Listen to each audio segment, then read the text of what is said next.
हूं अंकित अवस्थी, आप है मेरे साथ में एक ऐसी खबर पर चर्चा करने के लिए जिसके बारे में मैंने आपको आज से लगभग 2 वीक पहले ही पढ़ाया था। अब आप पूछेंगे कि सर ऐसी कौन सी न्यूज़ पढ़ा दी जिसको आज आप हेडिंग लेके आए। आज की खबर में जहां दिख रहा है कि कतर के अंदर समलैंगिक समुदाय का एक समर्थक अमेरिकी पत्रकार है, उसकी मौत हो गई है। आप 2 वीक पहले कैसे पढ़ा दिए? रुकिए ज़रा, मैं आपको उसका रेफरेंस दिखाता हूं और बाकायदा कुछ चीज़ें दिखाऊंगा, उसके बाद आप खुद रिलेट कर पाएंगे चीज़ों को और कितना गंभीर मसला है ये, इसको आप खुद जज कर पाएंगे। और अगर जज कर जाएं तो आप हमें सेशन के एंड में ज़रूर बताना कि हाँ ये तो आपने बहुत पहले कहा था। आइए ज़रा देखते हैं। ये मेरा पुराना सेशन है और ज़्यादा पुराना भी नहीं है, 22 नवंबर का है। कतर में जिस समय शुरू हुआ था world cup, FIFA world cup, तब का है। 2 वीक पहले का है। आप चाहें तो जा करके इस सेशन को देख लें। अब आप कहेंगे कि इसमें क्या देखने का है? ईरान की फुटबॉल टीम के बारे में आपने बताया था। मैंने कहा बिल्कुल बताया था। इसमें एक चीज़ हमने और बताई थी कि रेनबो देखकर क्यों चिढ़ा कतर। रेनबो यानी एक ऐसा रंग जिसे LGBTQ कम्युनिटी का रिप्रेजेंटेशन माना जाता है, वन लव की बात करता है। यानी LGBTQ जो कम्युनिटी है उसको रिप्रेजेंट करने का कलर रेनबो यानी कि 7 रंग वाला कलर, ठीक है। इस कलर को जो भी व्यक्ति पहन रहा था उसको स्टेडियम्स में भी एंट्री नहीं दी जा रही थी, क्योंकि कतर का कानून LGBTQ कम्युनिटी को प्रमोट नहीं करता, ना एंडोर्स करता है, यानी कि समर्थन भी नहीं करता है। ऐसी स्थिति में हमने जब आपको ये सेशन पढ़ाया था, अब मैं आपको पर्टिकुलर उस पॉइंट पर लेकर चलता हूं जिसके बारे में आज जिक्र है। साथियों, यदि आप इस न्यूज़ की कटिंग को देख रहे हैं तो केवल आपको ये चेहरा देखना है।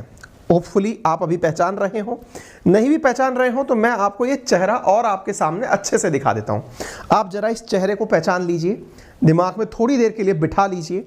मैंने आपको ये 22 नवंबर के दिन सेशन में इस चेहरे का जिक्र किया है।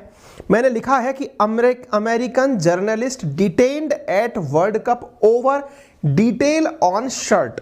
आप चाहें तो इसे आप अच्छे से देख सकते हैं। ये देखिए, American journalist detained at world cup over detail on shirt. इसकी शर्ट पर क्या था? तो इसकी शर्ट के ऊपर ये जो LGBTQ कम्युनिटी है उसका कलर लगा हुआ था, सतरंग लगा हुआ था। क्लियर? अगर आपको ये याद आ रहा हो, अगर आपने बाई चांस ये सेशन हमारा पुराना देखा हो तो कमेंट बॉक्स के अंदर एक बार लाइक करके बता देना, हमें दिख जाएगा कि आपने ये याद कर लिया। अब मैं क्या कहना चाहता हूं, इस चेहरे को देख लिया अच्छे से, अब आगे आप। अब आपको दूसरी न्यूज़ दिखाते हैं। फिलहाल के लिए आप इस न्यूज़ को देखें और इस न्यूज़ के अंदर इस व्यक्ति को पहचानें।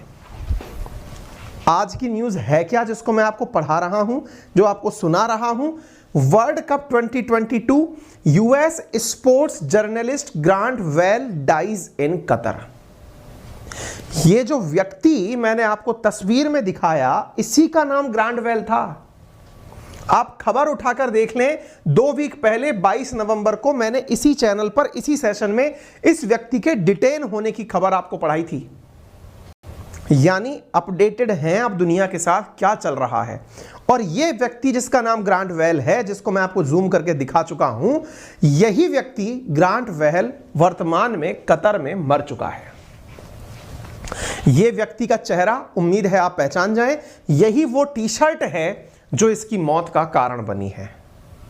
कितना संदिग्ध घटना है, इसका अंदाजा आप इस बात से लगा सकते हैं कि कतर की फोर्सेस ने इसको डिटेन किया था, बाद में इसे छोड़ दिया गया, ये रिपोर्टिंग करता रहा, लेकिन इसने मरने से एक दिन पहले कतर के अंदर जो माइग्रेंट लेबर्स हैं, उन माइग्रेंट लेबर्स के समर्थन में एक पोस्ट किया था कि यहां पर बड़ी मात्रा के अंदर जो श्रमिक इधर उधर दुनिया भर से आए हैं उनके साथ बहुत अमानवीय तरीके का बर्ताव हो रहा है।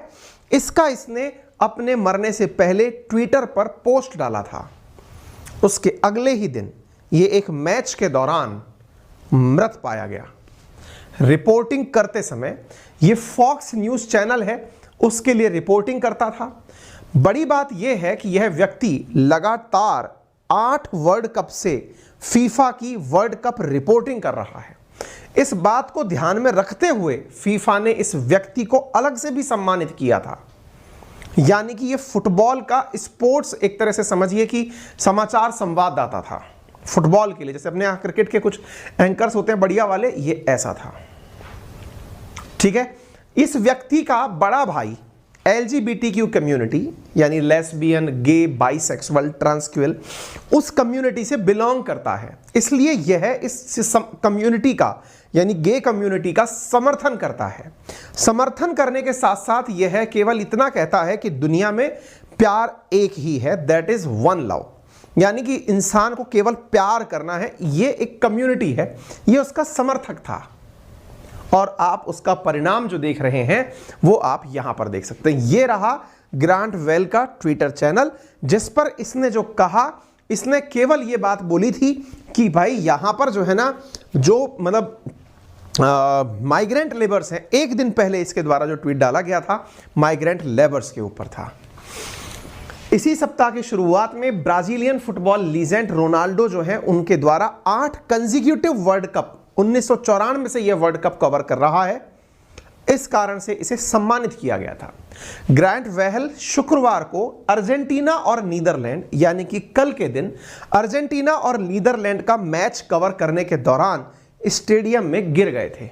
लोगों का आरोप है कि इन्हें डिटेन करके कुछ ऐसा दिया गया था ताकि मरने की खबर अंदर से ना निकले, यानी कि ये वहां पर पिच पर ही मर गए, यानी कि उस ग्राउंड में ही मर गए।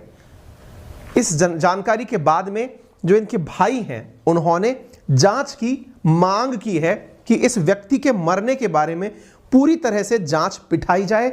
आप यहां देख सकते हैं उनके भाई ने कहा है ही वॉज किल्ड, यानी उसे मारा गया है। I am gay man with rainbow T shirt dies days after detention in Qatar. आप यहां पर खबर देख सकते हैं।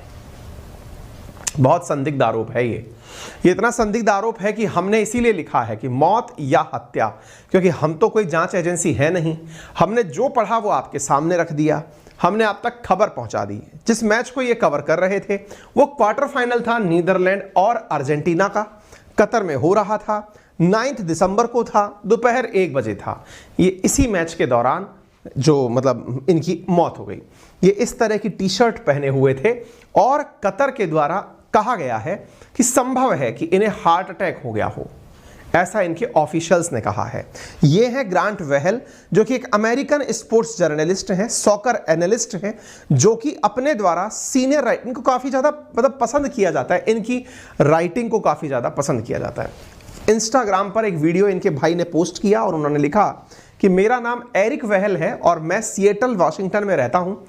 मैं ग्रांट वेहल का बड़ा भाई हूं और ऐसी स्थिति में मैं खुद एक गे हूं। I am the reason he wore the rainbow shirt to world cup. My brother was healthy. मेरा भाई ठीक था, उसने मेरे समर्थन में रेनबो कलर की टी शर्ट पहनी थी। उसने खुद ने कहा था कि वो डेथ थ्रेट्स पा रहा है। I do not believe my brother just died, I believe he was killed, I bag any help. उसे मारा गया है, मैं लोगों से मदद चाहता हूं। ये इनके भाई ने अपने द्वारा इंस्टाग्राम पर पोस्ट करके बताया है। यहां पर यह बात भी आई कि इन्हें स्टेडियम में गिरने के बाद CPR दिया गया। ग्रांट की मौत पर अमेरिका का गृह मंत्रालय और व्हाइट हाउस अभी पूरी तरह से नजर रखे हुए है।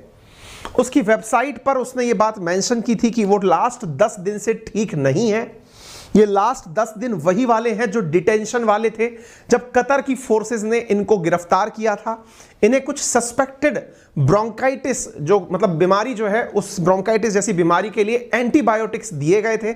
उन एंटीबायोटिक्स कहा गया था कि इन्हें ब्रोंकाइटिस है, एक ऐसी इन्फ्लेमेशन जिसकी वजह से मतलब ऐसा लग रहा है कफ जैसी कोई बीमारी है, उसके इलाज के लिए इनको एंटीबायोटिक्स दिए गए थे। और ये लगातार बोल रहे थे कि उन दवाओं को लेने की वजह से मैं ठीक फील नहीं कर रहा हूं। USA के अंदर एंटायर सॉकर फैमिली जो फुटबॉल खेलने के पसंद करने वाले लोग हैं, उन्होंने इनके जाने पर, इनकी मृत्यु पर गहरा दुख व्यक्त किया है। फीफा ने खुद ने भी अपने द्वारा इस बारे में लेटर जारी किया है कि फीफा कि भाई हम लोग it was disbelief and immense sadness that I have been made aware of passing renowned sports journalist Grant Wahl. ये अपने आप में बहुत बड़ी न्यूज़ है। लोग ट्विटर पर इनके साथ में अपने सारे शब्द साझा कर रहे हैं। लोगों का केवल इतना सा ही कहना है कि ये व्यक्ति what happened to Qatar world cup Security detained me for 25 minutes for wearing t-shirt supporting LGBTQ community, forcibly took my phone, angrily demanded that I removed my set। ये इनके द्वारा दिया गया पहला ट्वीट है जब इन्हें नवंबर 21 को गिरफ्तार किया गया था। उसके बाद से इनके साथ जो घटनाक्रम हुए ये अपने द्वारा इन चीजों को साझा कर रहे थे। 9 दिसंबर यानी कि कल मरने से पहले इन्होंने जो न्यूज साझा की थी वो ये थी कि फीफा का 25वां दिन चल रहा है, दे जस्ट डोंट केयर। ये बिल्कुल परवाह किस बात की नहीं करते। Organisers don't even hide their apathy over migrant workers death, यानी कि इन लोगों को 1% भी सहानुभूति नहीं है जो माइग्रेंट वर्कर्स यहां पर काम कर रहे हैं और उनकी मौतें हो रही हैं। बड़ी मात्रा में कतर के अंदर जो माइग्रेंट वर्कर्स गए हैं उनकी मौत हुई है और इन्होंने इस बारे में लिखा कि इन लोगों को 1% भी परवाह नहीं है कितने लोग मारे जा रहे हैं। एक ऐसा ही वाकया यहां हुआ। एक चैनल है बोलीविया का एक न्यूज चैनल है, उसके चैनल के रंग में रेनबो बना हुआ है। जैसे हर किसी का कलर कोड होता है ऐसे इनके कलर कोड के अंदर भी रेनबो बना हुआ है और उस रेनबो की वजह से इस चैनल वाले को ही मैच कवर करने नहीं जाने दिया। यानी कि एक बोलीविया की टीम का संवाददाता आया, बोलीविया देश का एक संवाददाता आया हुआ था, इसकी एंट्री ही नहीं होने दी गई। आप इससे अंदाजा लगा सकते हैं कि ये लोग कितना 7 कलर देखकर चिढ़ते हैं। अब ये है क्या साहब 7 कलर की कहानी? चलिए मैं आपको अब थोड़ी सी वो भी बात बता देता हूं। देखिए लेस्बियन, गे, बाइसेक्सुअल, ट्रांसजेंडर, क्वियर और इंटरसेक्स, इनको दर्शाने के लिए ये 7 रंग यूज किए जाते हैं। ये मानी है तो 6 रंग लेकिन इसको 7 रंग में कंसीडर किया जाता है और इनका रंग का जो कलर कोड है इसी को ध्यान में रखते हुए एक फ्लैग बनाया जाता है। इसे प्राइड फ्लैग कहा जाता है। LGBTQ कम्युनिटी के द्वारा अपने रिप्रेजेंटेशन में इस कलर का उपयोग किया जाता है। उम्मीद है कि आप लोग इस बात से पहले से अवेयर होंगे। आपकी क्या राय है, आपको क्या लगता है, आप अपने कमेंट बॉक्स में बताइए। लेकिन आप दुनिया से अपडेटेड हैं, ये प्रयास हम आपके साथ कर रहे हैं। आप अपनी राय जरूर हमें साझा करें। फिलहाल के लिए इतना ही। मेरा रेफरल कोड है अंकित 10 जिसका यूज करके आप अनअकैडमी पर एक ऑफर चल रहा है जो साथी SSC के हैं 16 तारीख तक उनके लिए ऑफर है। 12 महीने का उनके लिए कोर्स 5399 रुपए में प्राप्त हो रहा है। UPSC की तैयारी करने वाले साथियों को इंडिया के टॉप एजुकेटर्स के द्वारा क्रिएटेड कोर्स प्लस और आइकॉनिक के केस में प्राप्त हो रहे हैं। लक्ष्य बैच शुरू हो रहा है प्रीलिम्स 2024 को ध्यान में रखते हुए 18 महीने का कोर्स। जो भी साथी UPSC की तैयारी करना चाहते हैं बेस्ट बैच यही वाला होता है जो 18 महीने के लिए लिया जाता है। कारण ये है ना, क्योंकि देखिए 12 महीने में सही मायने में ऑप्शनल समेत सारी चीज़ें कर पाना बहुत टफ टास्क होता है। इतना समय आप नहीं निकाल पाते। आप अगर चाहें तो इस बैच को ज्वाइन कर सकते हैं। बहुत ही नॉमिनल दामों पर आपके लिए बेस्ट कॉम्प्रिहेंसिव कोर्स है, बाइलिंगुअल है, लक्ष्य के नाम से शुरू हो रहा है, इसे ज्वाइन कर सकते हैं। और एक नया बैच शुरू और हो रहा है आरंभ के नाम से, आप उसे भी ज्वाइन कर सकते हैं। और फीस भी बड़ी नॉमिनल है, 18 महीने की 50,000 रुपये प्लस GS की है, प्लस कॉम्बे की 55,000 है, जिसमें ऑप्शनल भी आपको सारे मिलते हैं। इसको भी आप EMI के ऑप्शन में मात्र 4,000 के आसपास EMI है बिना ब्याज की, उस EMI पर आप अपने कोर्स को ले सकते हैं। घर बैठ करके टॉप एडुकेटर्स का printed material, live classes, any time doubt और प्रॉपर मेंटरशिप के साथ कोर्सेज ले सकते हैं।